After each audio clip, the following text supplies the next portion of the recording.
बदायूं में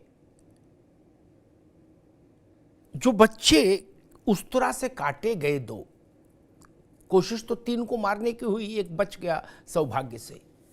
विनोद और संगीता के जो 3 बच्चे उस तरह से काटने की इनको कोशिश की गई, जिसमें 2 काट दिए, एक बच गया। उन्होंने किसी मजहब की तौहीन नहीं की थी, उन्होंने तो कोई गुस्ताखी भी नहीं की थी, उन्होंने कोई विवाद भी खड़ा नहीं किया था। फिर उनकी गर्दन क्यों रेती गई? राजस्थान में एक कांड हुआ था, कन्हैयालाल टेलर, उसकी गर्दन रेत दी गई थी। वहां से लेके बदायूं तक तब कहा गया कि राजेश कन्हैयालाल ने गुस्ताखी की है, इसलिए हम सजा देने आए हैं। ये बदायूं में क्या है? जो तीसरा बच्चा घायल होकर भी बचा, वो कह रहा है सैलून वाले भैया,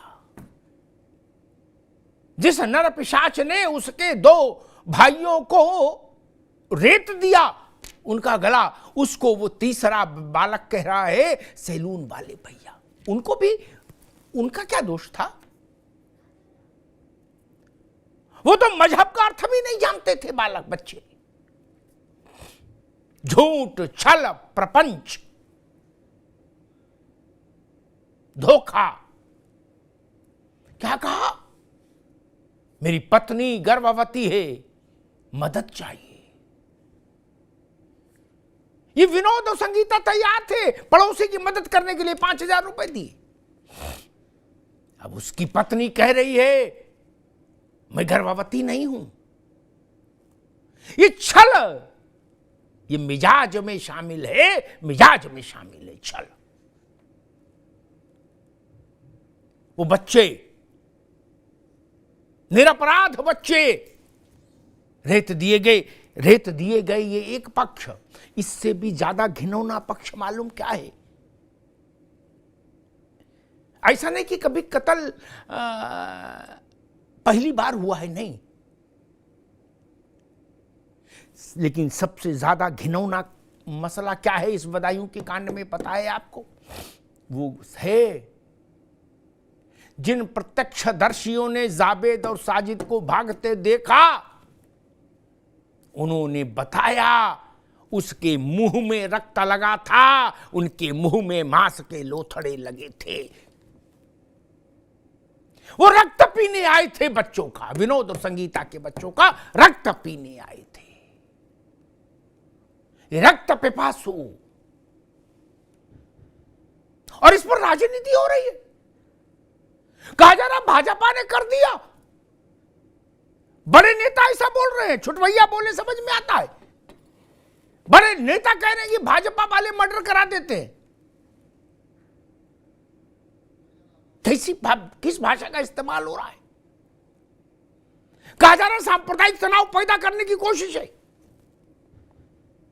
इतना भीषण पैशाचिक कृत्य हो गया, उस पर जुबान नहीं खुल रही। चुनाव की चिंता सता रही है, चुनाव की। जिन्होंने कांड किया उनका नाम लेने में कंपन हो रहा है, कंपन। गोलमोल बोला जा रहा है, कहा जा रहा है 0 टॉलरेंस की पॉलिसी फेल हो गई। और एक बड़े नेता जो बदायूं से किस्मत आजमाने जा गए हैं चुनाव के मैदान में, उनकी पीड़ा ये है कि एनकाउंटर क्यों कर दिया। जो वो कह नहीं रहे, क्या वो ये है कि वो चाहते हैं कि एनकाउंटर नहीं होना चाहिए था? 2 बच्चों की गर्दन रेत कर अगर वो नरपिशाच पुलिस पर भी फायरिंग झोंक रहे थे तो पुलिस को उनके ऊपर फूल बरसाने चाहिए थे, उनकी आरती करनी चाहिए थी क्या? इन पापियों के गोली चलाने के कारण एक पुलिस का अधिकारी भी घायल हुआ जो अस्पताल में है। कहा जा रहा है एनकाउंटर नहीं करना चाहिए था, पालकी पर बैठाल के शोभा यात्रा निकालनी चाहिए थी क्या? गंगा जमुना भाईचारा दोनों का गला रेत दिया गया कल रात बदायूं में। इससे ज्यादा नृशंस और क्या हो सकता है? विश्वास की हत्या हो गई, सद्भाव को अग्नि समाधि दे दी गई। सोचिए आज के दौर में कोई बच्चों का गला रेते उस तरह से और उसके बाद उनका रक्त पिए। आप सोचेंगे तो सोचकर मन अशांत हो जाएगा। फिर जो ऐसा काम करके गए वो किस मानसिकता के लोग हैं, उनका चिंतन क्या है, उनकी सोच क्या है, उनके अंदर जहर कितना गहरा है, कितना ज्यादा है। बड़ी विचित्र स्थिति है। उत्तर प्रदेश में पार्टी की बागडोर संभाल रही हैं प्रकारांतर से प्रियंका जी। हर काम में कहा जाता है प्रियंका जी के विशेष प्रयास से ये हुआ कांग्रेस में। वो हर उत्तर प्रदेश की छोटी बड़ी घटना पर ट्वीट भी करती हैं, लेकिन बदायूं पर नहीं किया अभी तक ट्वीट, या किया हो तो मेरे संज्ञान में नहीं आया। बड़े कंठ मौन हो जाते हैं, यही समस्या है।